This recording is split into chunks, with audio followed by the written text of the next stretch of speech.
I do want to mention that Councilman Siver and Councilman Frazier and I just returned from the National League of Cities conference in Washington, D.C. It's the opportunity for some 1,500 council members and mayors from across the country to meet, to convene in Washington at our state's capital, to not only share what's working in local communities around the country in this economic challenge, but also to lobby our federal officials on issues important to our local communities. It's kind of a once-a-year opportunity where we get to sit in their offices and talk about our most pressing local needs.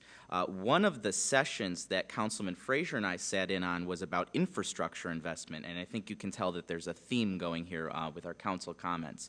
One of the most staggering statistics that was presented in this session is that we talk about our roads, and I'll talk about that in a few minutes, but our water systems and our pipes underground are aging to the point where there was a big boom after World War II in investing in these water pipes and sewer pipes from the 50s to the 80s.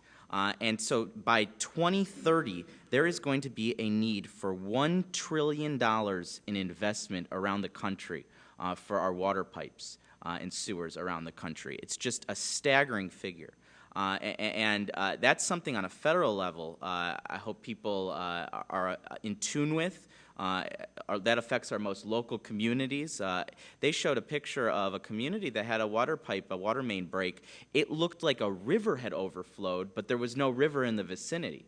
And as our infrastructure ages, it only amplifies the message that cities need to band together and make sure that we're lobbying our federal officials to really invest in our infrastructure, especially with Governor Snyder and Lansing officials touting around this nearly billion-dollar surplus. Now's the time to invest because we're going to have a trillion-dollar national problem in about 20 more years.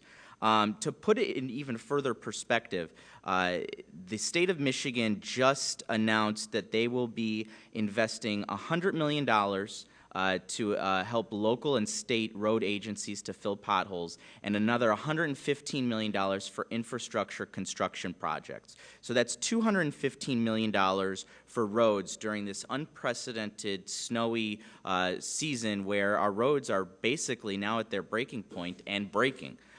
So to put that in another context, 1 mile stretch of road is about a $1 million project. So $215 million is going to make not even a dent in the city of Southfield, where we have 246 miles of roads to take care of. This money that's being allocated around the state wouldn't even take care of our needs here in the city of Southfield. And as Councilman Siver pointed out, we're competing with local communities that are facing the same problems that we had. So I'm proud of this council for saying, you know, not so fast on this budget surplus.